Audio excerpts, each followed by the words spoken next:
Muchísimas gracias, bienvenido. Más bien espero no desilusionarlos con tanta introducción. Y bueno, uno como pediatra que está en el tema de la pediatría organizada y que se dedica a organizar conferencias, pues generalmente empieza a tener una plática que gusta y empieza a trascender.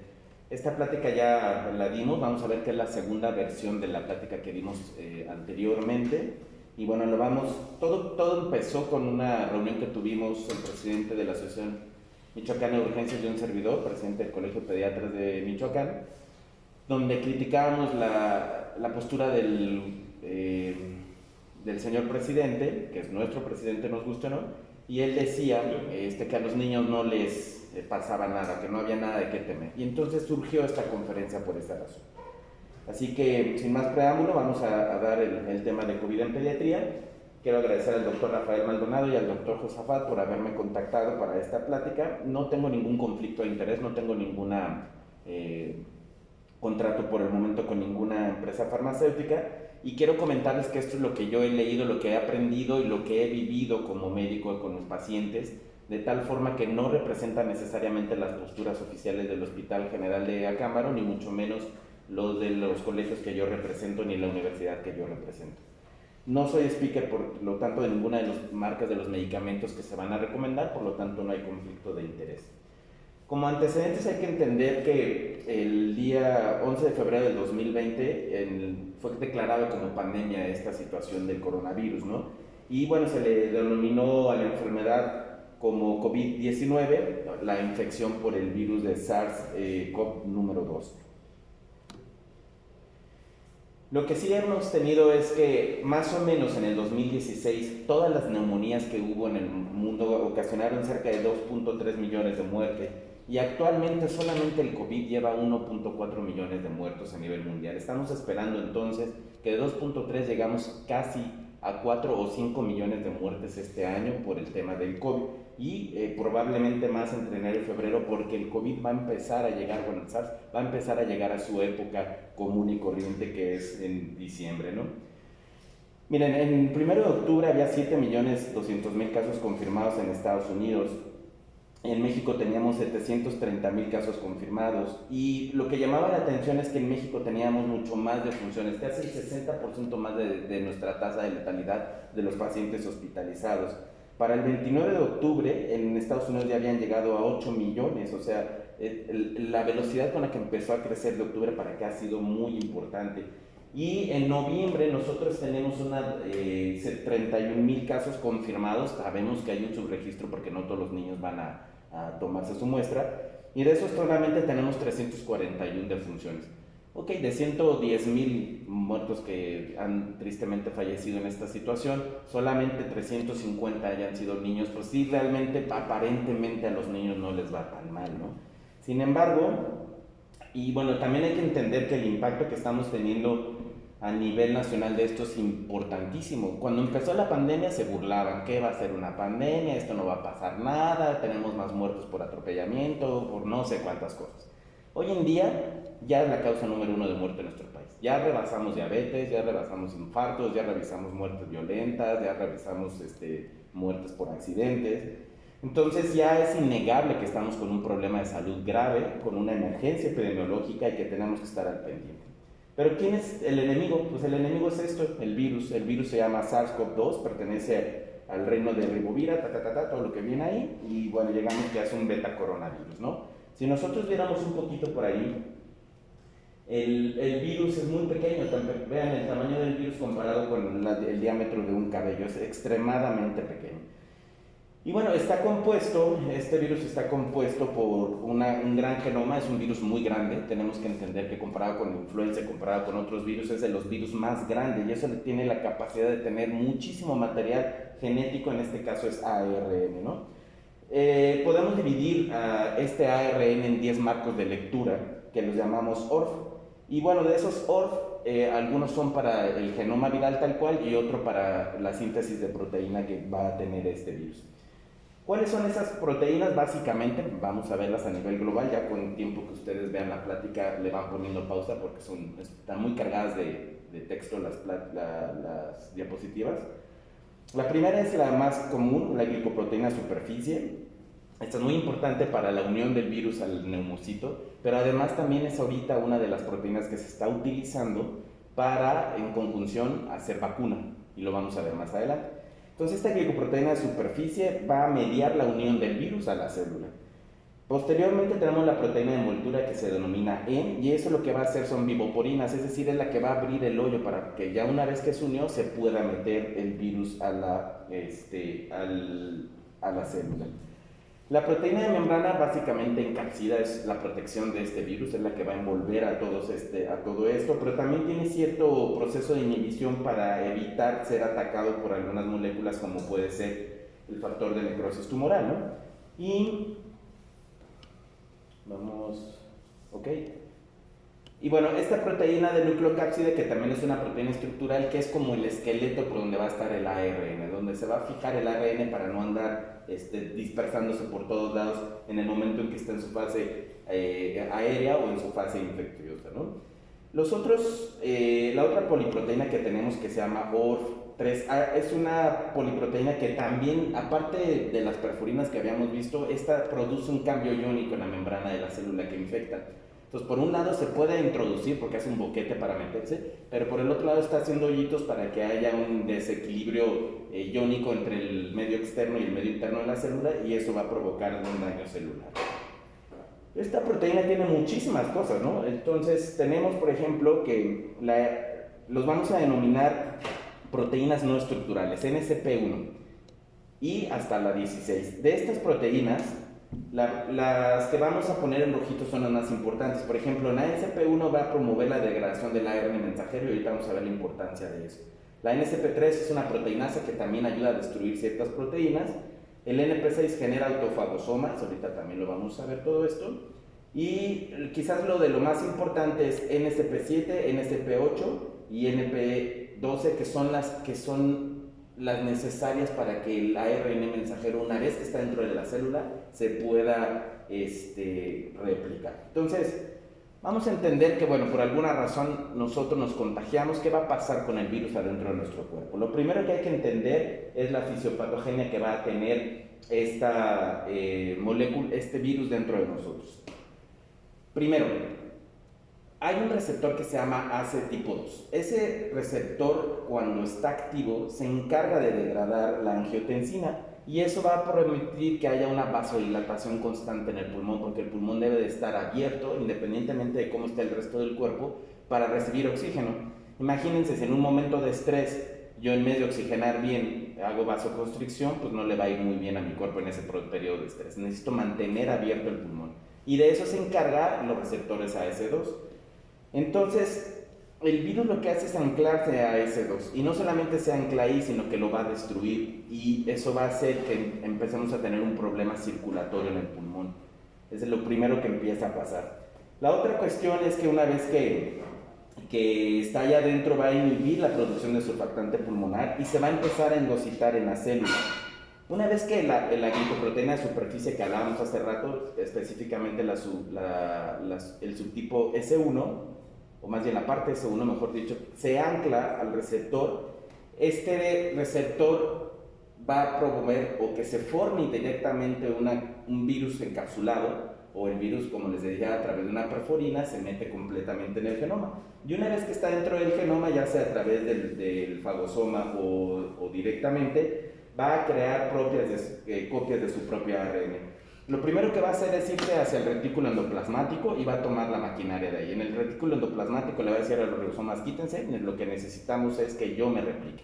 Una vez que está ahí adentro, lo que les comentaba, el trímero NSP12, NP7 y NP8 empiezan a funcionar como polimerasa, es decir, empiezan a agarrar pedacitos de ARN para empezar a formar su propia genoma viral, y de tal forma que un solo virus es capaz de formar 1000 a 10.000 copias de sí mismo, mientras la célula se está destruyendo por todos estos canales iónicos. Él replica 1000 a 10.000 veces el número, y eso es lo que se va a ver. Si lo viéramos en una imagen, esto es lo que va a pasar. Primero se une al receptor. Una vez adentro del receptor se forma un endosoma. Este endosoma saca el genoma viral, y el genoma viral, a través de las proteínas no estructurales, se une al retículo endoplasmático, donde va va a tomar el control de la maquinaria del retículo endoplasmático para formar múltiples copias virales y finalmente sacarlas al exterior mientras la célula se destruye, tomando el control de su maquinaria. Ahora, ¿qué es lo que va a pasar órgano por órgano? Vamos a hablar más bien de los más comunes, ¿no? Empezamos con el pulmón. ¿Qué pasa con el pulmón? Bueno, lo primero que les decía, si yo estoy utilizando los receptores AS2, lo que va a pasar es que el pulmón va a dejar de tener vasodilatación, va a tener una vasoconstricción y va a tener hipoxia y va a tener daño de cualquier tejido que tiene hipoxia, pero además va a tener daño de los mismas, del resto de los neumocitos. Entonces, este daño que se empieza a producir por las dos formas, por el daño, por la destrucción de las células propias del pulmón y por la hipoxia, empieza a liberar una serie de sustancias como puede ser el factor nuclear kappa beta, y el factor kappa beta va a producir un proceso inflamatorio que va a producir, y aquí es donde empieza la liberación masiva de citocinas. Dependiendo del daño que haya, pues la cantidad de citocinas que vamos a tener. La otra situación es que el complejo de la interleucina 6, perdón, la interleucina 6, una que está también en la superficie de la célula, se rompe y se vuelve soluble, y esta interleucina 6 soluble también es muy dañina. De hecho, es el principio de la cascada y del tocilizumab que se empezó a utilizar para esta situación de la cascada de citocinas, y es de los que empieza a producir más daño. Si lo viéramos aquí, bueno, esta es la interleucina 6, que normalmente está unida a una glicoproteína 130, esta se rompe, y al romperse la porción de la interleucina 6, conserva su actividad de interleucina, pero ya está en una forma soluble, empieza a andar adentro del cuerpo por todos lados. El resultado es que va a haber un daño celular, va a haber un desbalance entre la angiotensina 2 y la angiotensina del tipo 1,7, que son los que producen vasodilatación. Si nosotros tomamos un pulmón en ese momento, vamos a notar todo eso, ¿no? Primero vamos a encontrar una inflamación, un exudado proteico, una hiperplasia reactiva, y bueno, toda una serie de cosas que terminan con una necrosis totalmente del alveolo, la formación de microtombos por esta vasoconstricción y por el daño que está habiendo, y empieza el daño de microangiopatía, que durante mucho tiempo circuló por ahí en WhatsApp que si el problema realmente no era un problema de trombos. Pues no, los trombos son secundarios al daño pulmonar que se está provocando. Y obviamente eso lo vamos a manifestar con hipoxia, con acidosis respiratoria o metabólica, y con todo el trastorno de líquidos de electrolitos, porque toda esta fuga que vamos a empezar a tener adentro del pulmón. El proceso va a conducir a una disfunción endotelial. Obviamente todo este daño, inflamación y todo esto va a provocar un problema donde el paciente va a sentir que deja de respirar. No sé si ustedes ya lo tuvieron, pero la gente con la que yo he platicado dice, es horrible que no puedes ir ni siquiera al baño porque sientes que te ahogas. Es cuando te das cuenta de la falta o de la sensación horrible de estarse ahogando vivo, ¿no? Entonces hay que tener esa conciencia para entender la desesperación de nuestros pacientes cuando están infectados con una neumonía por esta situación. Y como les comentaba, la interleucina 6 soluble, que está navegando por toda la circulación, nos va a provocar una serie de respuestas inflamatorias, va a atraer macrófagos, va a atraer linfocitos T, y se va a desarrollar una serie de sustancias inflamatorias, como puede ser la proteína C reactiva, el dímero D, la ferritina, la misma interleucina 6, elevación de la lactato deshidrogenasa, y que todas ellas se relacionan con la mayor posibilidad de complicaciones en el paciente con infección por el virus. ¿Qué pasa en el corazón? Bueno, en el corazón pueden pasar dos cosas: o el virus daña directamente o el virus daña a través de interleucinas, ¿no? Entonces, por ejemplo, si nosotros hiciéramos un estudio histopatológico, vamos a encontrar hipertrofia de los cardiomiocitos, degeneración, necrosis, etc. Y vamos a encontrar también una ruptura de las placas ateroscleróticas. Al romperse las aterosclerosis aumenta el riesgo de infartos, vasoespasmos coronarios, y básicamente también se pueden encontrar en sangre elevación de las concentraciones de troponina como un marcador de daño cardíaco que podemos tener en nuestros pacientes. Entonces, los niveles elevados de citocina pueden producir una lesión miocárdica, que pueden además predisponer a arritmias auriculares. Recuerden que el virus también es neurotrópico y pudiera llegar a infectar también el sistema de conducción. Entonces tenemos arritmias, tenemos daño al miocardio, tenemos un derrame pericárdico por toda esta situación y bueno, pues tenemos problemas que nos pueden llevar hasta las taquicardias ventriculares sostenidas, los cuales son sospechas de que el paciente vaya a tener miocarditis, ¿no? Y bueno, el efecto mirémico directo sobre las células del miocardio también pueden hacer que haya un daño directo al corazón. Entonces, obviamente, curiosamente, entre más elevados sean los marcadores inflamatorios y más bajos sean el número de linfocitos T, específicamente cuando tenemos una deficiencia de interleucinas, perdón, de células T, CD3 y CD8, pues aquí empezamos a tener mayor posibilidad de que el paciente se nos vaya a complicar. No es muy común que en los hospitales generales podamos hacer todo este tipo de recuentos, ¿no? Porque además es caro, ¿no? Un dímero D, una fibrinógeno, una determinación de subtipos de linfocitos T, pues apenas en la biometría podemos ver si hay o no linfocitos, nos es difícil ver si hay de tipo B, T y los subtipos, ¿no? Y a nivel del sistema nervioso central, ¿qué es lo que pasa? Bueno, aquí aparentemente el virus no entra directamente a través de la membrana o de la barrera hematoencefálica, no es capaz de hacerlo. Entonces tiene dos formas de hacerla. La primera es en forma retrógrada a través de los pares craneales. Por eso cuando perdemos el gusto y el olfato, quiere decir que el virus está infectando esos pares craneales, ¿no? Pero igual también puede hacerlo a través de infectar un macrófago, un linfocito, y este linfocito cambiar su comportamiento y atravesar mediante sus mecanismos normales, atravesar en algunas zonas donde la barrera hematoencefálica no es tan importante y por ahí pasar hacia el cerebro, ¿no?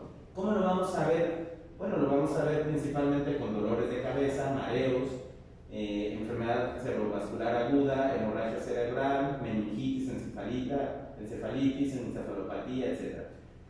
De hecho, mi primer paciente que tuve en urgencias fue un niño de 14 años que llegó con historia de fiebre de un día y crisis convulsivas al día siguiente. Eso fue todo lo que tuvo. Y obviamente cuando ya sabíamos que todo es COVID hasta no demostrar lo contrario, lo pasamos al área COVID, se le tomaron las muestras y salió positivo. Mi primer paciente fue un paciente con encefalopatía y crisis convulsivas por esta afección del virus. Como les comentaba, no atraviesa la barrera hematoencefálica, ingresa principalmente a través del bulbo olfatorio y puede tener diseminación neuronal a través de los otros nervios craneales, ¿no? Puede también infectar monocitos y macrófagos y con ello migrar a través de la barrera hematoencefálica. Ahora, en comparación con los pacientes no graves, los pacientes graves tienen mayor posibilidad de presentar síntomas neurológicos. No solamente los marcadores que hablamos de sangre, sino clínicamente, oye, Esteban, no tengo todo para determinar si mi paciente está grave o no. Obviamente, aparte del problema de saturación, si el paciente tiene síntomas neurológicos, es un signo de alarma. La mitad de los pacientes graves tienen síntomas neurológicos y pueden ser desde deterioro de la conciencia, confusión, dolor de cabeza, mareos o datos de un evento vascular cerebral agudo. En Michoacán, ustedes han visto, varios estados lo están haciendo. En Michoacán hay un sistema epidemiológico donde está reportando todos los días cómo van el acúmulo de pacientes y el cuadro clínico. Entonces, los adultos en Michoacán, prácticamente el 80% tienen dolor de cabeza, tos, fiebre, que son los tres síntomas principales de COVID en Michoacán, y bueno, los datos generales como mialgias, artritis, ataque al estado general, odinofagia, escalofríos, etc. Pero si lo comparamos con niños, vean, en niños el principal síntoma es fiebre, pero solamente la mitad, o sea, no todos los niños desarrollan fiebre. Menos de la mitad desarrollan tos, datos de neumonía, infección, y esto es muy común, ¿no? Porque ahorita el médico general, el médico familiar, a todos les dice, no te preocupes, es una infección en la garganta nada más. Pues no, pues sí, preocúpate, porque en los niños es una infección de la garganta, casi nada más el COVID. Tienes que tratarlo como tal para protegerte a ti, a todos los que estén en esa sala y a los familiares del paciente, ¿no? Entonces, obviamente, las alteraciones en los signos vitales pues también se relacionan, es la forma en que el pediatra se da cuenta si el niño está grave o no está grave. En el cuadro clínico, bueno, como les comentaba, los pacientes pediátricos son muy inespecíficos y la mayor parte de ellos, pues a lo mejor tienen fiebre 1 o 2 días y se han sacado. Entonces, no hay como que una situación donde los niños, la mitad de estos niños que estaban infectados, tuvieran un problema de qué preocuparnos. Pero también podemos encontrar fatiga, dificultad respiratoria, dolor de garganta, crepitaciones ya por el hecho de las afecciones pulmonares y todo lo que lleva a expectoraciones, hipoxemia y todo eso. Hay algo que hay en los niños que hay que estar muy al pendiente cuando revisamos un niño, es esto, perdón. La presencia de algunos tipos de dermatosis. Si tenemos una dermatosis que se llama vasculopatía libedoide, que es esta de acá, aquí es un riesgo, es un signo de alarma. El paciente está con grandes problemas de circulatorios. En los adultos hay incluso una medición en centímetros de esta vasculopatía libedoide a nivel de las rodillas. Y habla de un trastorno de circulación. Ese niño probablemente está desarrollando un problema trombótico y circulatorio muy grave, ¿no? Y hay otra que son pseudosabañones, que son los de aquí al lado, que parecen como pequeños granitos. Eso no se relaciona con gravedad, ¿no? Normalmente les va bien a estos pacientes, a lo que está preocupándose es a los que tienen una mala circulación. Entonces, bueno, ¿qué es lo que pasa? Los niños, la mayor parte, como les llamamos, son asintomáticos. El niño no tiene signos, no tiene síntomas. Una infección leve, pues es lo que les comentaba hace rato, ¿no? Cualquier persona que llegue y dice, no te preocupes, es una infección de la garganta. Insisto, ahorita sí, preocúpense, es una infección de la garganta, hay un diagnóstico diferencial, es el COVID. Sí se le va a dar tratamiento sintomático y se han sacado, ¿no? Si tiene fiebre, pues vas a hacer el manejo de la fiebre dependiendo de la temperatura que llegue y bueno, todo lo que hemos visto en alguna otra conferencia sobre fiebre, ¿no? Ya cuando hablamos de una infección moderada es cuando ya el paciente empieza a tener síntomas de una neumonía sintomática o asintomática. Sin embargo, no tiene problemas todavía de oxigenación. Entonces aquí el paciente ya empieza con fiebre, con tos, una tos seca, irritativa al inicio, posteriormente se vuelve una tos productiva y algunos pacientes incluso llegan a tener sibilancias, ¿no? Es una etapa un poco en una infección moderada. No todos los pacientes llegan a eso, ahorita lo vamos a ver. Una infección grave es cuando ya esta neumonía está acompañado también tanto de una desaturación, es decir, menos al 92% y datos de hipoxia, y a veces también ya se le agrega diarrea. Al paciente puede empezar con datos de diarrea.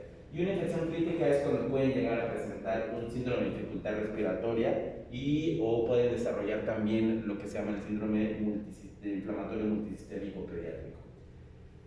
De todos los pacientes que se reportaron inicialmente, 14% fueron asintomáticos, 36% leves y el 46% moderados. O sea, más del 95% de los niños infectados no les va a ir mal, con puro sintomático, medidas generales, aislamiento y todos los protocolos de convivencia con el niño en casa con COVID es suficiente. Sin embargo, cerca del 3.5% van a desarrollar enfermedad crítica, van a acabar en el hospital o con grado de mortalidad. Una vez que el paciente presentó infección, ¿qué es lo que va a pasar? Porque es un relajo con el diagnóstico. Bueno, hay que entender que el virus y la carga viral se va a elevar desde una etapa asintomática. Aquí le ponen 5 días, en general es de 3 a 5 días antes de que empiece con síntomas. Yo ya empiezo a ser contagioso. Es decir, si el día de hoy me contagio, en los próximos 3 o 4 días yo ya voy a empezar a ser contagioso antes de que tenga síntomas. Y esto es importante porque muchas veces en esta parte de aquí es cuando salimos a la fiesta, a la reunión, y ahora en Navidad hay que tomarlo muy en cuenta para evitar contagios, ¿no? Entonces, si yo me tomo por aquí una PCR, puede ser que salga negativa y me vaya muy feliz a la reunión 3 días después cuando ya estoy en un periodo de contagio, incluso poco antes de que empiecen los síntomas. Es muy raro que la gente se tome las pruebas ahí. Entonces, noten cómo la reacción en cadena de la polimerasa que detecta la proteína de la nucleocápside es positiva más o menos cerca de 28 días, de 14 a 28 días es lo normal. En pacientes inmunocomprometidos la curva es más aplanada y tarda más. Hay pacientes que tardan hasta 6 meses en dejar de expectorar virus, aunque en salud ya no tienen una carga viral tan grave. Coronavirus, la otra, y esta prueba es la prueba cara, le llama la gente, la prueba cara en la nariz, es la que hay que tener en cuenta, esa es la que se debe de tomar los primeros 14 días. Posteriormente viene la elevación como el 7º día de la IgM, para que se acuerden, como mnemotécnica para los estudiantes, la M de muy rápido, no es la primera que se eleva. Y posteriormente viene la IgG, que es la de, bueno, pues ya me infecté, ¿no? Ya, ¿qué voy a hacer? Ojo con esto, porque estas dos que se detectan en sangre tienen un pequeño problema. La IgM tiene reacción cruzada con otros coronavirus, es decir, si a mí me dio otro subtipo de coronavirus, recuerden que hay 6 que andan circulando año con año ¿cómo se llama? En la humanidad, pueden dar reacción cruzadas en la IgM, no es tan específica. Entonces es raro encontrar una PCR negativa, una IgG negativa y una IgM positiva. ¿Qué pasó ahí? Cuando solamente está positiva, que fue otro virus, no fue necesariamente el COV-2 el que estaba ahí dando. Y la otra razón, bueno, acuérdense, ¿no? La IgM y la IgG no son diagnósticas, solamente nos van a decir si yo tuve en algún momento de mi vida el coronavirus. Si yo voy a hacer una prueba diagnóstica, tiene que ser la detección del virus, que también tiene sus problemas, tiene una sensibilidad y especificidad cercana al 90%, y entonces podemos tener falsas negativas, generalmente cuando la toma fue mal tomada o mal procesada. Esas son las dos principales causas por las cuales puede salir negativo. Pero si yo me quiero hacer el diagnóstico, no debo de tomarme anticuerpos. Y eso lo sabemos desde que no tomen, por favor, pruebas febriles para hacer diagnósticos de enfermedades. No son para eso nomás sirven para saber si alguna vez estuve expuesto, no si la enfermedad está activa. Cada parte de las pediatrías tiene un momento crítico, por ejemplo, en neonatos. ¿Qué tan importante es el neonato? Pues aparentemente todavía menos, ¿no? De hecho, cada vez es más común tener mamás positivas que terminan incluso en terapia intensiva o fallecen, pero el bebé no. ¿Qué nos puede dar un diagnóstico si le toma la prueba al bebé y es negativo porque la mamá salió positiva, haga la prueba negativa? Ok. ¿Cuáles son los signos de alarma en un recién nacido? Esos. Si tiene dificultad para la alimentación, si deja de comer, si se la pasa dormido, si empieza con taquipnea o datos de dificultad respiratoria, si tiene fiebre o incluso un poquito de diarrea o signos de infección pulmonar, ese niño que inicialmente fue negativo, lo más seguro es que se haya vuelto positivo con el tiempo, ¿no? Y ese chaparrito, hay que estar al pendiente en ese recién nacido.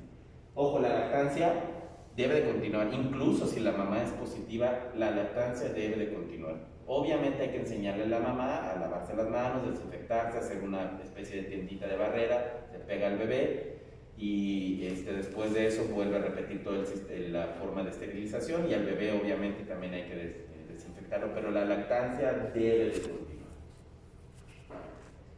Y lo que nos espanta, ¿no? Por ahí en Lancet, en Inglaterra y en Estados Unidos, empezó a hablar del síndrome multisistémico inflamatorio pediátrico, empezó a haber un aumento de algo muy parecido a la enfermedad de Kawasaki. Y esto se caracteriza porque la fiebre es muy común, a diferencia de los niños que les decía, pues a veces les da fiebre 1 o 2 días, y a la mitad de los niños, en el síndrome de multisistémico inflamatorio la fiebre es continua, de muy difícil control y dura más de 2 días. Cuando tengan un niño COVID con más de 2 días de fiebre que no responde a antipiréticos, prendan alarmas. La segunda es que además tienen muchísimo vómito y diarrea. ¿Y se acuerdan que cuando estuvimos viendo la clasificación de leve, moderada, severa, cuando íbamos en severa dijimos aparecen síntomas gastrointestinales? Bueno, si la aparición de los síntomas gastrointestinales en el paciente pediátrico es temprana y tiene fiebre de difícil control, va a que vuela para desarrollar el síndrome inflamatorio multisistémico.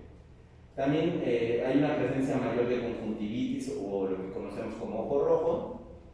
Si hiciéramos en ese momento algún estudio, encontraríamos que cerca del 76% al 80%, dependiendo de la serie, entre paréntesis estoy poniendo el europeo y al lado estoy poniendo el americano, pues pueden tener miocarditis o afección en el ojo.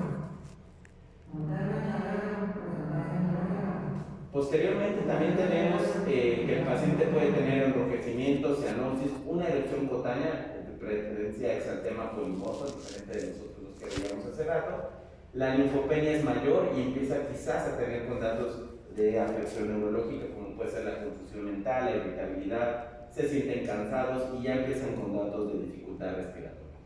El tema es que todos estos pacientes evolucionan a un choque circulatorio vasopléjico, y si no tenemos una intervención temprana, va a ser muy difícil reanimarlo con volumen, y que generalmente vamos a tener que ocupar noradrenalina o milrinona como un apoyo cardiovascular. Igual que en adultos, se eleva la proteína C reactiva, la procalcitonina, todos los marcadores proinflamatorios se empiezan a ver aquí en nuestros pacientes. Y bueno, hay tres estudios como les comentaba, uno en Chile, uno en Francia y uno en Estados Unidos, y más o menos lo que estamos viendo es que de 220 pacientes COVID-20 que llegaron al hospital, porque acuérdense que hay muchos que no llegan al hospital, de los niños que llegan a terminar en el hospital, 27 desarrollaron el síndrome multisistémico y todos ellos tenían derrame pleural. Como les comentaba, el 76% tienen afección cardíaca, en Europa hasta el 80%. Y fíjense cómo en Francia y en Estados Unidos son más agresivos. No es que hayan estado más graves los niños, sino ellos, los intensivistas, entran antes.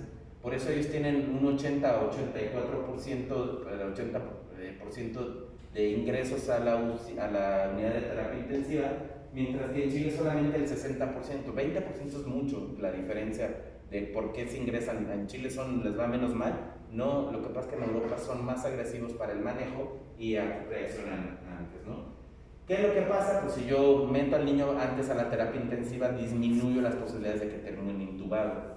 Y ahí se invierte, ¿no? En Chile 44% requirieron ventilación mecánica en un promedio de 5 días, y en Europa y en Estados Unidos, que ingresaron a los niños más rápido a la terapia intensiva, solamente llegaron a intubar al 20%. Entonces, la respuesta inmediata a reconocer el síndrome multisistémico inflamatorio disminuye el riesgo de que el paciente termine intubado.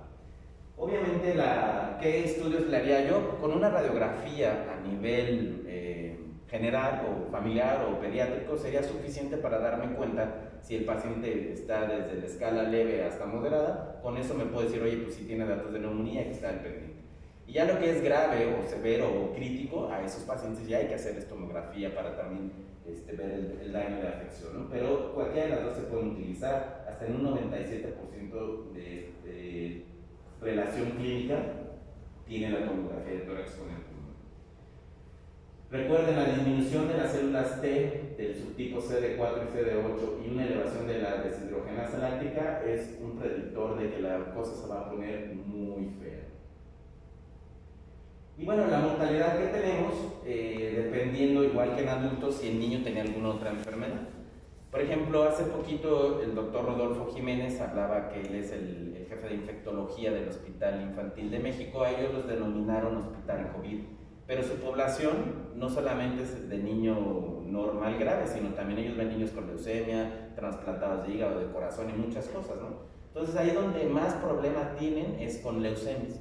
Va a depender de lo que vea cada hospital, pero lo que sí nos queda claro es que si hay una enfermedad predisponente, eso es un criterio de riesgo.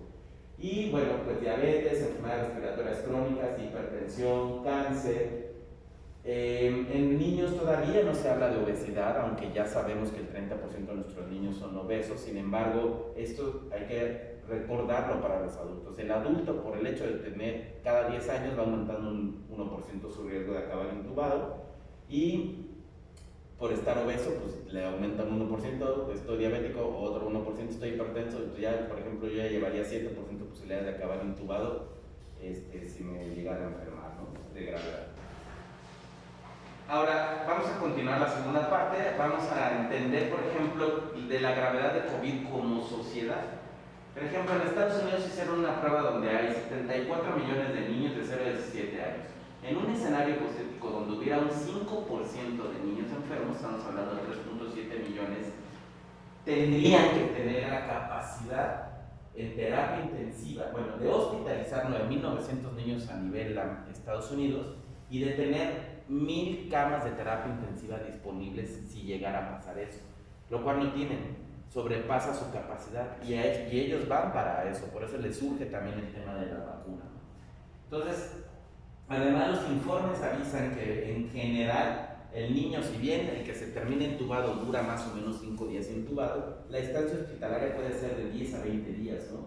Con una media de 2 semanas hospitalizado por el daño pulmonar cuando el niño lo requiere. Entonces estamos empezando a ver que si lo viéramos a nivel global, pues vamos a tener la necesidad de aumentar nuestra sala de aislamiento o tener una zona de aislamiento para el niño que requiera terapia o hospitalización en todos nuestros hospitales, y más si nosotros, por ejemplo, no sé si Acámbaro ya es hospital COVID, pues deben de tener su zona pediátrica aislada para que no contagien a los niños que vienen por otras cosas. Hablando también de gravedad, hay un estudio europeo donde juntan a 580 niños que llegaron al hospital con el COVID positivo, confirmado por PCR, y la edad media fue de 5 años, porque por ahí decían niños chiquitos son más peligrosos. No, pues en realidad el niño grave no tiene edad, puede ser desde un recién nacido hasta un adolescente, pero vean, la media es de 5 años, contrario a lo que por ahí se menciona, ¿no? De esos, el 62 terminó en el hospital, el 25% ya tenían condiciones médicas preexistentes, el 8% terminó en terapia intensiva y el 4% terminó con ventilación mecánica.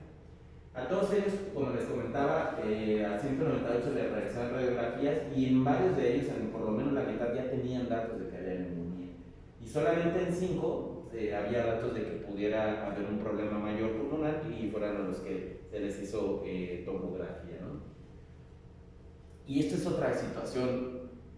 El 5% de los pacientes tenían una coinfección en etapas que todavía no venía la coinfección con influenza, ¿no? Pero en esa época que empezaron a detectar, vieron que podían tener enterovirus, influenza, parainfluenza, adenovirus, sincicial respiratorios, etcétera, o los otros coronavirus que les comentaba, ¿no? El NL, el HK, el OK, y neumovirus. Entonces quiere decir que el virus es capaz de coexistir con otros.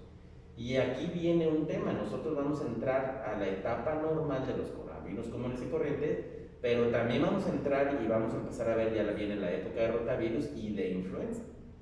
Entonces hay que tener mucho cuidado con esta situación porque, ok, de los niños vamos a suponer que les da COVID, 95% se van muy felices a su casa, 5% terminan en el hospital, 1% graves. Más o menos en influenza es lo mismo, de cada 100 niños, pues 95 van a ser felices, 5 a lo mejor terminan en el hospital si no están vacunados. Y si los juntas, la posibilidad de terminar en el hospital influenza con COVID juntos es del 40%. O sea, se dispara del 5 y 3% respectivamente hasta 40% en caso combinado. Entonces, ¿qué podemos hacer? Pues vacunarnos. Si yo tengo la vacuna de influenza, disminuyo el riesgo de acabar hospitalizado por influenza y disminuyo muchísimo la posibilidad de acabar en hospital por una sindemia, ¿no? Entonces, es prioridad ahorita. Y aquí viene una de las primeras cosas en las que no estoy de acuerdo en las medidas políticas. Solamente población susceptible ponen y vacunan a niños menores de 6 años. Pues no acabas de ver que nada más 300 niños, 350 niños han fallecido. ¿Por qué no vacunas a toda la población? Porque los que se están muriendo, los 110,000 muertos, son gente de 20, 30, 40, 50 años, ¿no? Entonces, la campaña de vacunación debe de ser masiva. Y ustedes que están aquí en el hospital, si no están vacunados en este momento, de verdad está como para llorar. O sea, están viendo y no ven, dicen en mi rancho. Todos deberían estar ya vacunados contra la influenza. Ahora, si se enferma, vamos a hacerlo como ruta crítica. Estoy en mi consultorio muy feliz y de repente llega un paciente y me dice: doctor, tengo catarro. Lo que tienen que hacer con todos los pacientes aquí en China es primero el ABC. ¿Cómo está mi paciente? ¿Está ventilando bien? ¿Está respirando bien? ¿Y cómo están sus signos vitales? Simple y sencillamente frecuencia cardíaca, respiratoria, temperatura, saturación de oxígeno y tensión arterial. Ya tampoco hay una lógica para establecer tu práctica médica sin haberle tomado los 5 signos vitales a tu paciente. No, ni siquiera deberías, si tu enfermera te lo pasa nada más con peso, talla o con frecuencia cardíaca y respiratoria, me la regañas y le dices: tienes que ponerle saturación, tensión arterial, porque son signos vitales, así de sencillo, no pueden hacerlo. Cuando a mí me llegan 2 pacientes por alguna razón y mi enfermera me dice: ¿qué hago primero? Signos vitales. Primero siempre es el ABC, ya después buscas el expediente, ya después buscas la vacuna, ya primero tienes que asegurarte que tu paciente esté sano. Haces el interrogatorio, la exploración física, y entonces ya que dices, bueno, ¿cómo está el paciente? ¿Qué tan estable está? Pues ya decides, ¿no? Ahora, es muy raro que el niño sea trasladado en ambulancia. La verdad es que el 99.99% de las veces el niño llega con el familiar. Solamente en pocas veces llega trasladado por ambulancia, pero si les toca trasladar a los paramédicos a un paciente en ambulancia, tomen en cuenta que todo paciente hoy en día puede ser COVID. Les decía yo que mi primer paciente COVID, así de diagnóstico, fue un niño con meningitis, pero a lo mejor miento un poquito porque mi primer caso de COVID fue antes. Unas señoras que venían en su carro, tienen un accidente, llegan a urgencias, estábamos hablando de marzo cuando apenas iba empezando esto, y a los 2 días el papá empieza con fiebre, le tomamos la prueba a los 4 y los 2 niños eran positivos para COVID, ¿no? O sea, estaban en el hospital por traumatismo, pero eran portadores ya de COVID en una fase presintomática o asintomática, y pues imagínense toda la exposición que hubo en ese momento, por no asumir que todo paciente es COVID. Entonces, todo paciente es COVID, punto. ¿Okay? Aunque tenga la PCR negativa, puede estar incubando. No se les olvide eso. Y entonces, con todos los pacientes tomen las medidas generales, ¿no? Desde que puede ser la distancia, minimizar el contacto, ponerse la mascarilla como la que está usando el doctor para revisar al paciente, no solamente el cubrebocas. Acuérdense que el niño puede toser, es muy común que le revise la garganta, te salpique, ¿no? Entonces, tus gafas protectoras, todo lo que tienes que hacer. Y entre paciente y paciente cambiarte, porque si no vas a hacer fumita el que sigue, te quitas la ropa y te pones la nueva y la ropa se echa a desinfectar como que ustedes tengan el protocolo, ¿no? Hoy estás utilizando 5, 10 Filipinas diarias, sí, no pasa nada, de verdad creo que no pasa nada y es para tu bien y para el de los pacientes. Tan es así que llevo 8 meses en la zona de batalla, ¿no? Y tienen que evaluar la necesidad de oxigenoterapia en el traslado. Obviamente ellos ya vienen preparados, ¿no? Ya tienen su capsulita, le voy a poner oxígeno, se lo pongo y le cierro la cápsula para que no genere aerosoles dentro de la ambulancia, y aún así ellos van a desinfectar, ¿no? Hay una guía básica para servicios hospitalarios que habla del caso sospechoso. Cualquier persona que en los últimos 7 días haya presentado signos y síntomas, y si no tiene síntomas, insisto, ¿no? Si fue atropellado y está en forma asintomática y no lo trato como COVID, estoy cometiendo un error. Todo paciente puede ser COVID. Entonces, por eso les pongo en signo de interrogación. La guía básica para servicios prehospitalarios no son adecuados, no están bien hechos. Y esto, les pongo un signo de interrogación muy grande a esto. Si yo no asumo que todo paciente está infectado, esto explica una situación. ¿Por qué México es la causa número 1 de muerte y de infección y de incapacidad del COVID? Porque no estamos tomando las cosas en serio, incluyendo desde el paramédico hasta la enfermera y hasta el médico, que asumen que el paciente no tiene, porque no tiene síntomas. Y eso es la causa de por qué estamos fallando como personal de salud. Entonces, minimizar la protección personal explica por qué somos la de mayor tasa de mortalidad mundial en personal de salud por COVID. Debemos disminuir los procedimientos donde se genera la exposición de aerosoles. Usen siempre protección personal, no se los van a dar, hay que ir por él. Si no lo tienen, porque hay que entender que nuestro país está viviendo una crisis grave económica, y solicitarle recursos al gobierno cuando estamos con un problema de crisis donde se han perdido millones de empleos. Ayer estábamos viendo que las pequeñas y medianas industrias han cerrado 1 millón, y si generan 4 empleos en promedio, hay 4 millones de desempleados que no están generando ingresos al país, que no están generando comercio. Tenemos que ser empáticos con la realidad de nuestro país y no nada más alzar la mano y pedir, ¿no? Oye, no hay, pues me toca poner a veces a mí un poquito porque no va a haber.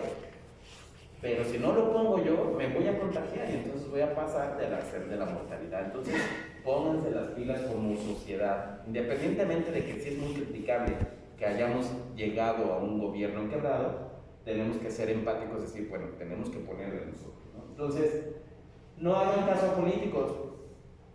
¿Qué dicen los políticos? No usen cubrebocas. Y estaban al día de antier, acaba de publicar la Organización Mundial de la Salud la eficacia de los cubrebocas, ¿no? Por decir algo.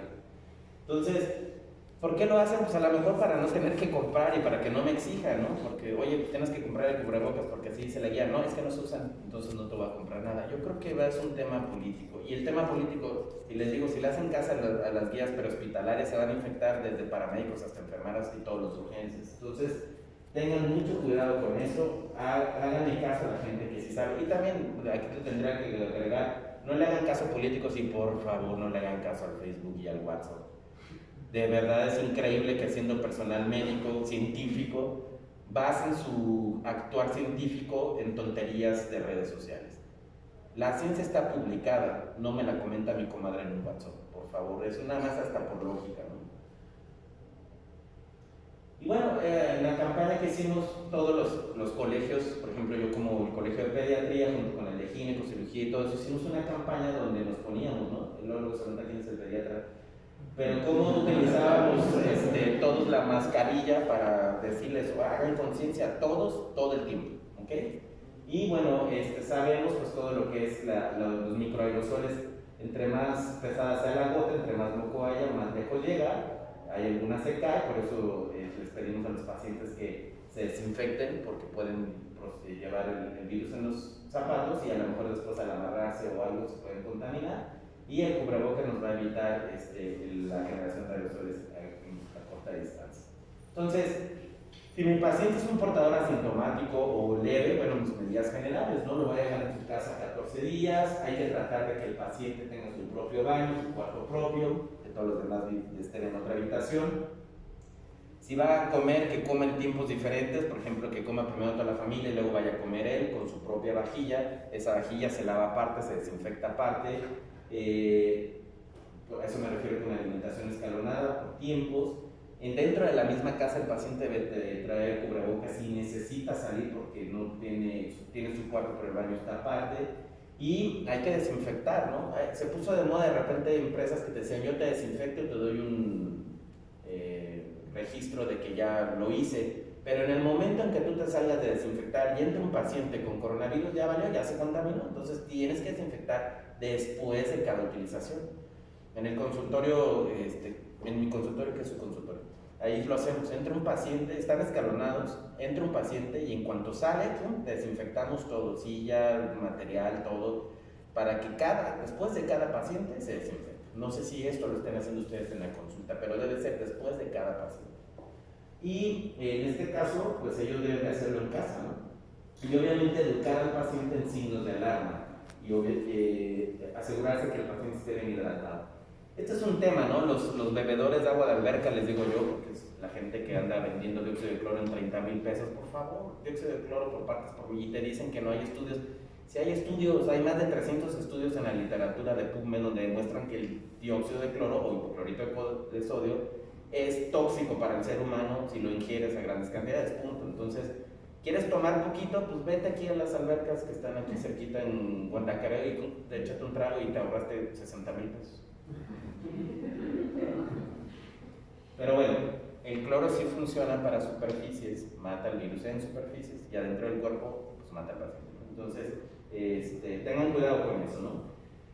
Y si tienes síntomas leves, puedes ayudarle con el manejo, por ejemplo, de fiebre, con las medidas generales, convección, conducción, evaporación, que es tomar agua, desinfectarlo, meterlo a bañar y quizás, si no lo puedes manejar, ya utilizar algún antipirético, ¿no? Se pueden utilizar antihistamínicos, se pueden manejar antiinflamatorios, se pueden manejar antitusivos, prácticamente como decíamos, se puede manejar como una gripe entre comillas normal, siempre y cuando sepamos que es COVID, que necesita medidas de aislamiento y que además tenemos que estar atentos a los signos de alarma, ¿no? Puede ser que requiera algún tipo de ejercicios pulmonares y a lo mejor no requiere oxígeno. Si ya el paciente tiene síntomas moderados, vamos a pensar que si el paciente llega a tener una hipoxemia se debe de hospitalizar. No se esperen, recuerden lo que les dijimos, la rapidez de ingresar a un paciente depende también de que no le vaya a ir mal, que no vaya a acabar intubado. Entonces, si yo empiezo a oxigenar al paciente desde temprano, puede ser que no termine en la terapia intensiva con un tubo. Pero mucha gente, tristemente, por el miedo de tantas cosas que hay en el WhatsApp, llega tarde. Y de repente dicen, estoy en 94, 92, 88, pero volví a subir. Entonces ya no cuenta, claro que cuenta. Si ya bajaste, ya no te debes de esperar estar haciendo así, porque si ves la gráfica seguro vas a ir parado.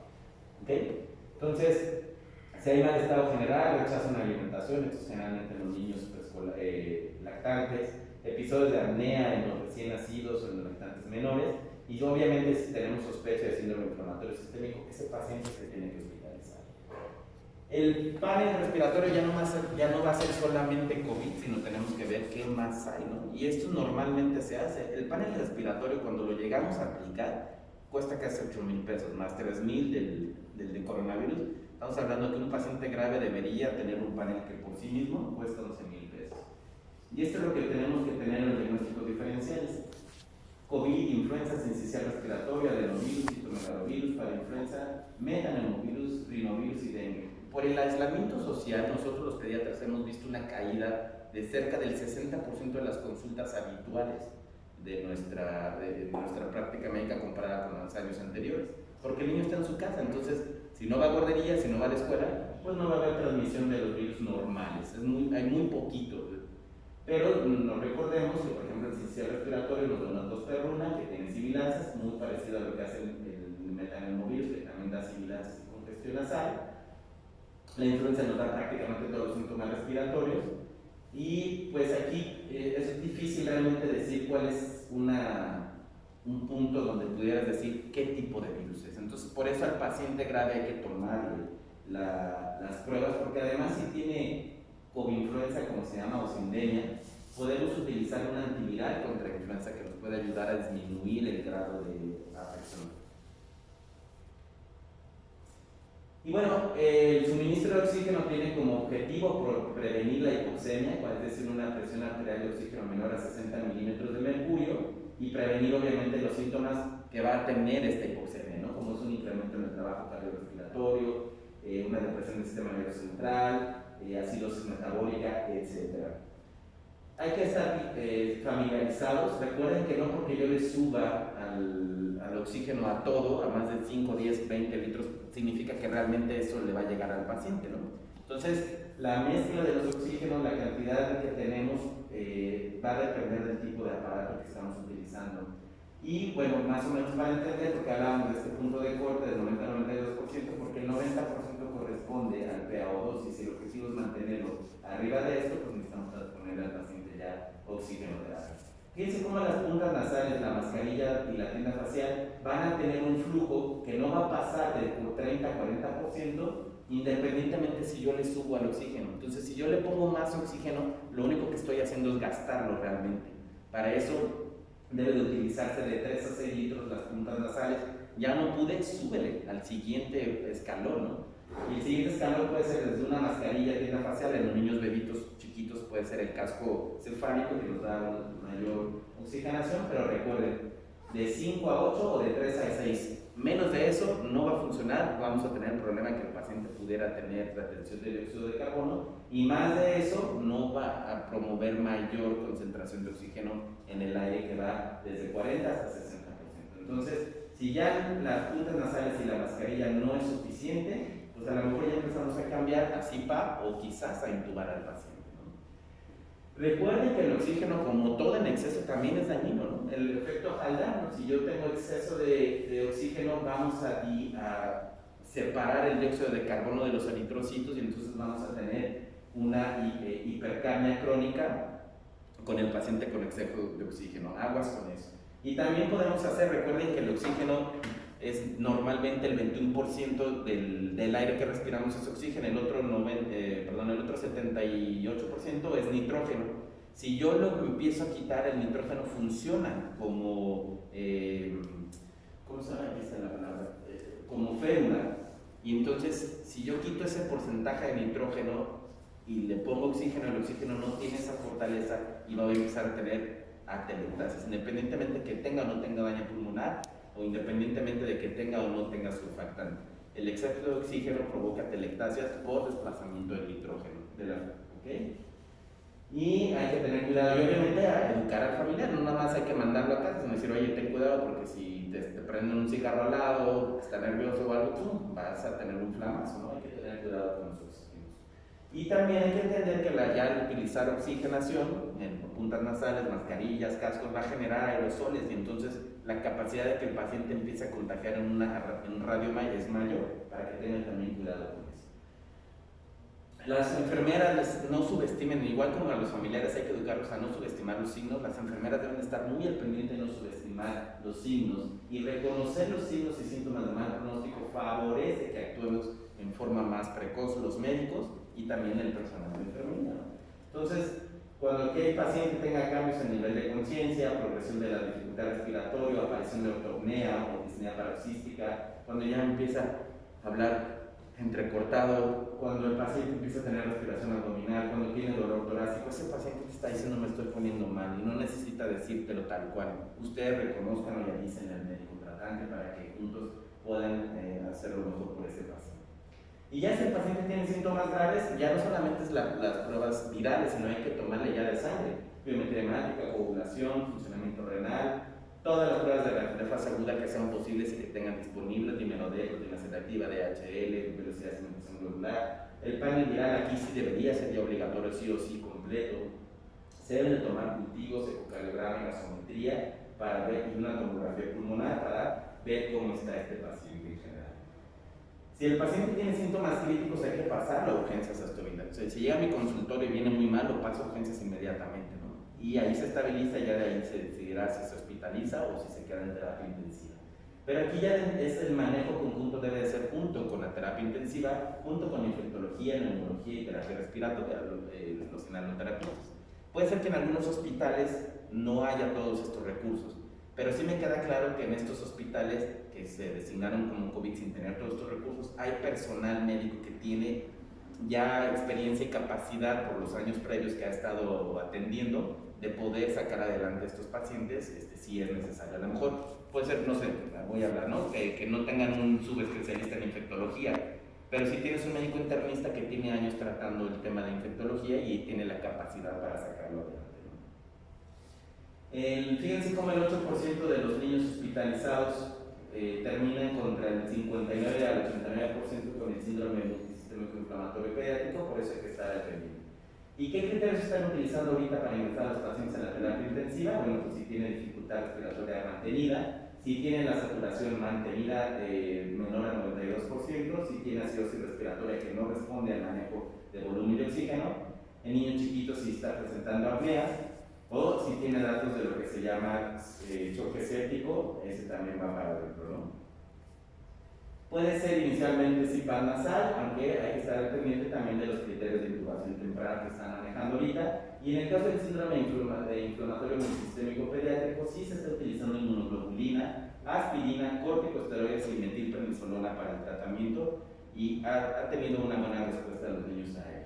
El anticoagulante se puede utilizar dependiendo de, ahí de las escalas que se utilicen, el médico internista, por eso les digo, esto tiene que ser con el especialista. ¿Qué tanto voy a anticoagular a mi paciente?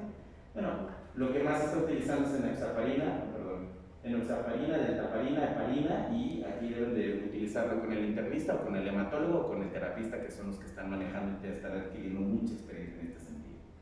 Ahora, yo les decía hace rato que la gente está panicada, ¿no? ¿No cree? Es raro. Claro que cree, y por eso toman medidas drásticas como exceso de vitamina C, te vas a dar una hipervitaminosis, ¿no? Exceso de vitamina D porque dicen que funciona. Sí, funcionan los que no tenían bien vitamina D, te tomas tu vitamina D, te llevas a niveles normales y ya se acabó el problema. Pero así como nuestros pacientes están entrando en pánico tomándose tonterías como el dióxido de cloro y exceso de vitaminas, nosotros como médicos caímos en ese juego de pánico y le dimos entrada, por ejemplo, a la cloroquina y a la hidroxicloroquina, que no están hechos para virus. Sí hubo un reporte en Australia donde decían que su utilización, y en base a eso, las ventas de Valiant se fueron para arriba, pero lo único que pasó es que tuvimos que no hay eficacia clínica en la hidroxicloroquina, pero sí encontramos a tener mayor problemas de arritmias mortales en los pacientes. Entonces, si ustedes agarran a un paciente y le dieron este medicamento, a lo mejor no le pasó nada y digan, pues no pasa nada y ya salió. Pero no fue por eso. Si usan 100 pacientes, van a tener un muertito más que el resto de la población que no usó eso. Y entonces, a la hora que vengan las demandas, les van a decir, eso está publicado que no funciona. ¿Por qué lo estabas utilizando? Por pánico. No se dejen apanicar, por eso les digo, lean publicaciones científicas y no YouTube y WhatsApp. La citromicina, la misma cosa. La citromicina también aumenta la mortalidad. El tocilizumab que utilizo yo como oncólogo, por ejemplo, cuando estoy poniendo algunos tipos de quimioterapias o en algunas instituciones que están haciendo lo que se llama CAR-T, desarrolla la tormenta de citocinas, ahí sí funciona, pero en esto no funciona el tocilizumab. Remdesivir tampoco funciona, de hecho New England Journal of Medicine publique que puede ser que disminuya los días de estancia hospitalaria, pero el estudio Solidarity de la Organización Mundial de la Salud dijo, ya párenle, no funciona, estamos gastando recursos en cosas que no funcionan. Hace poquito, hace 2 días, publicaron por ahí varios periódicos que hablaban del Molnupiravir, que realmente este trabajo porque es muy nuevo, pero es lo mismo, es un tratamiento que está utilizado en influenza y que en ratones se vio que inhibía en 24 horas el crecimiento del virus. Entonces, se descubre fármaco que en 24 horas detiene la replicación del coronavirus. Por favor, es en ratones y no en humanos, y apenas van en la fase 1 o 2. Entonces, ¿qué es lo que va a pasar? Pues que provocan desabasto. De todos esos medicamentos llegó un momento en que no había y que los pacientes que realmente lo necesitaban no lo tenían. Y eso es un problema muy grave. Pregúntale a los de lupus, pregúntale a los de artritis reumatoide, pregúntale a los oncólogos si no estábamos enojados que estuviera utilizando un medicamento por pánico, sin un criterio científico, pero que nuestros pacientes que lo ocupaban sí nos quedamos sin él. Era desesperante. Y lo del plasma también se puso de moda, que si teníamos anticuerpos neutralizantes, si funcionaba o no, la respuesta es que no funciona. Entonces, también donar plasma, la organización ahorita dice, oye, guarda tus potenciales donadores para gente que sí lo va a ocupar, para el que está enfermo, para el que tiene una anemia, el que tiene un choque hemorrágico. Ellos sí ocupan la sangre, no estés gastándote tus balas, tus petardos, ¿no? en cosas que no. Entonces, hay que evitar la donación de plasma porque no funciona. Y ahora la otra pregunta, de donde nació toda esta plática, ¿no les afecta a los niños? Bueno, pues son poquitos, han muerto 350, pregúntale a los papás si no les afecta, pero si lo vemos desde un punto de vista social, la sensación de estar enfermo y el miedo de terminar hospitalizado para el niño y para los papás, claro que es algo feo, ¿no? Los recién nacidos que se quedaron sin lactancia materna o que falleció su mamá, pregúntale si no están afectados. Orfandad, tenemos 110,000 fallecimientos en nuestro país.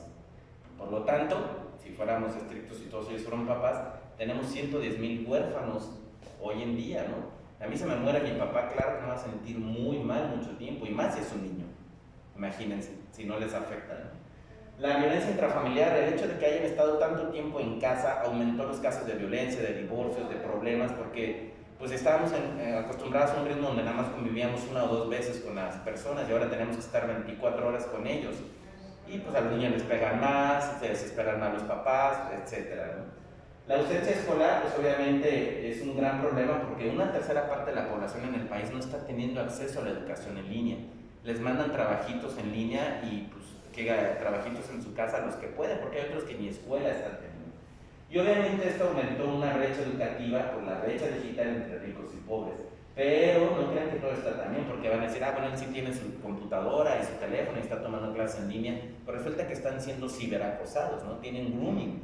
Hay mucha gente que está accediendo con los niños y les están pidiendo, pues, que desde que mandan una foto desnudo, desde que, o sea, hay mucho problema de grooming en los niños ahorita con este tema de la educación en línea.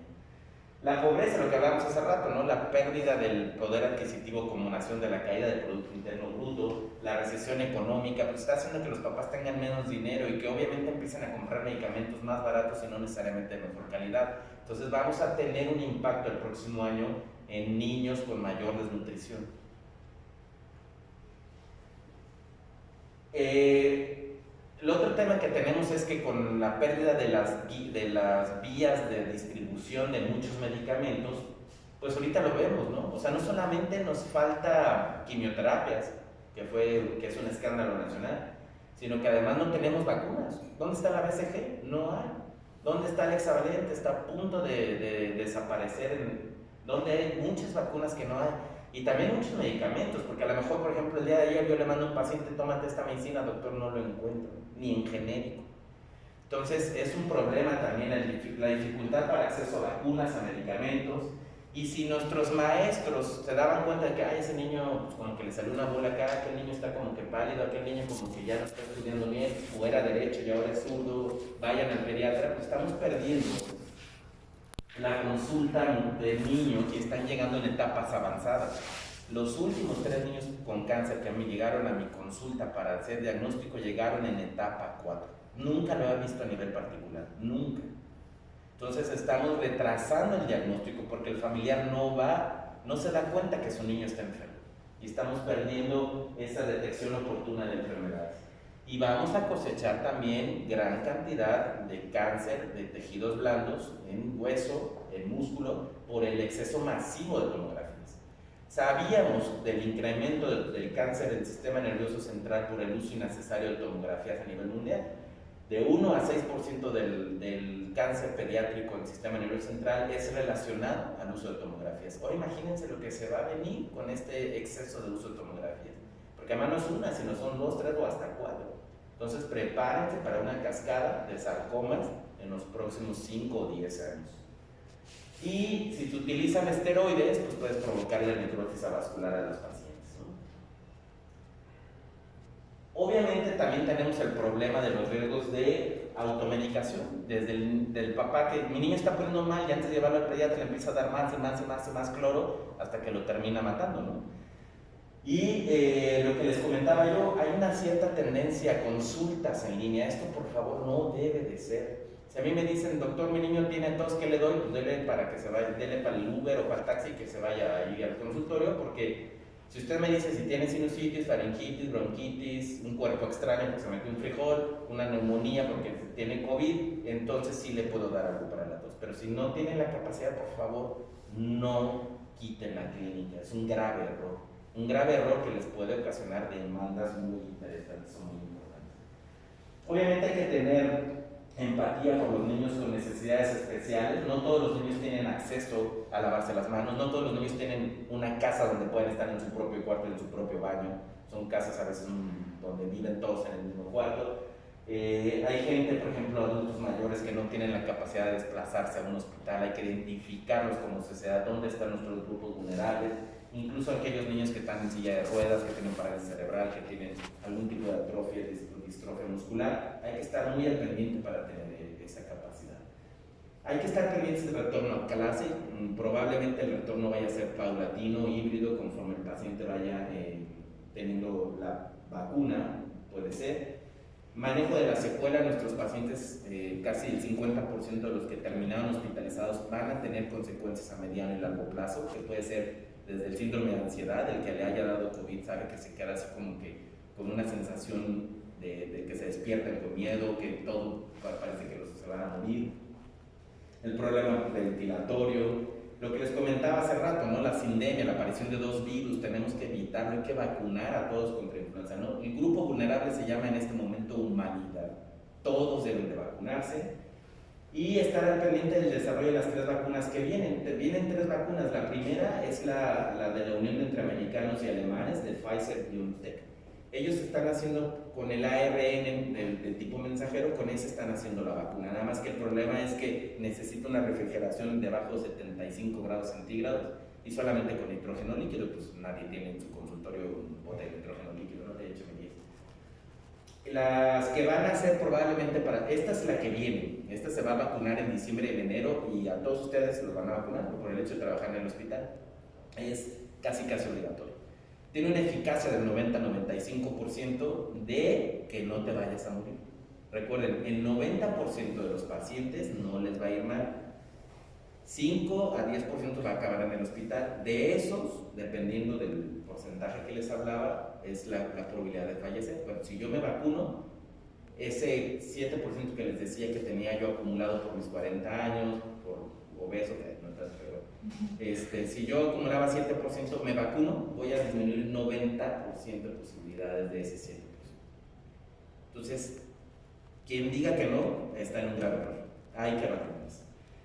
Luego viene la de AstraZeneca, que esa viene con un vector viral, es decir, ahí lo que unen es la nucleocápside a un pedacito de adenovirus y eso también provoca una respuesta de generación de anticuerpos. Y la china, la de AstraZeneca Oxford es inglesa-americana y la canadiense china, que es la de CanSino, que nosotros estamos con el doctor Vázquez en un protocolo internacional, esos también están generando una protección del 90%. Vamos a hablar en números. Si tuviéramos 1000 pacientes y se me van a morir 5%, números más grandes.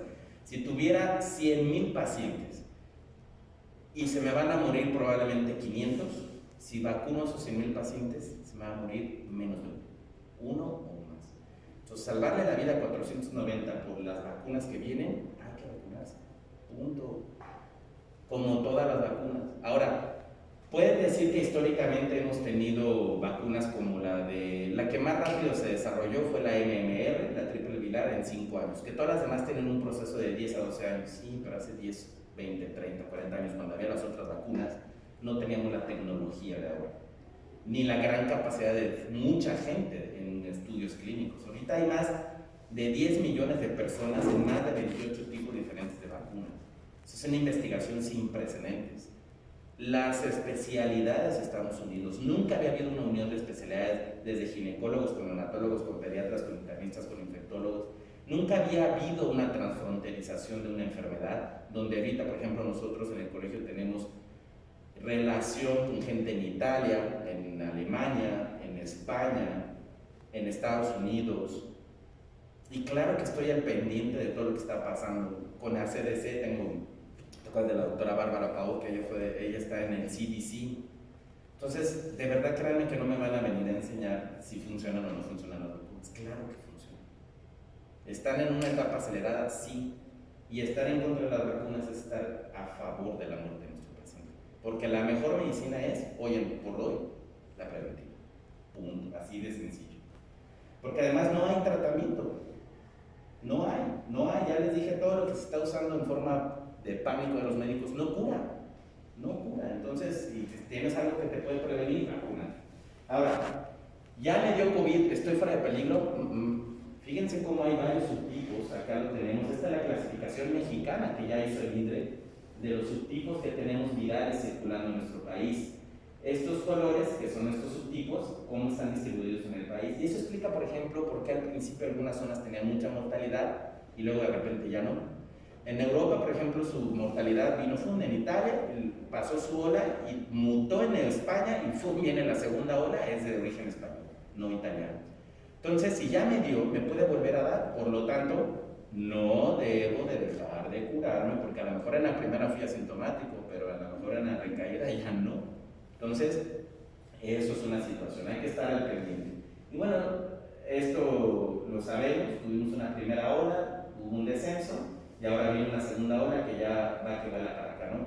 Por el invierno que es la etapa, ¿no? Esta es la bibliografía que pueden ustedes ver en la página. Y bueno, yo les quiero dar gracias por dos situaciones. Una, por su atención. Dos, por su dedicación. Es muy difícil como médico ahorita estar al pie de la batalla, aunque no veamos directamente COVID, lo vamos a ver indirectamente. Y entonces el hecho de no rajarse y decir sigo siendo médico y sigo abriendo mi consultorio es digno de admirarse. Mis respetos y agradecimiento para todos ustedes. Y pues bueno, como oncólogo pediatra les pido que se unan y que estén al pendiente de que podamos exigir desde cubrebocas hasta quimioterapias.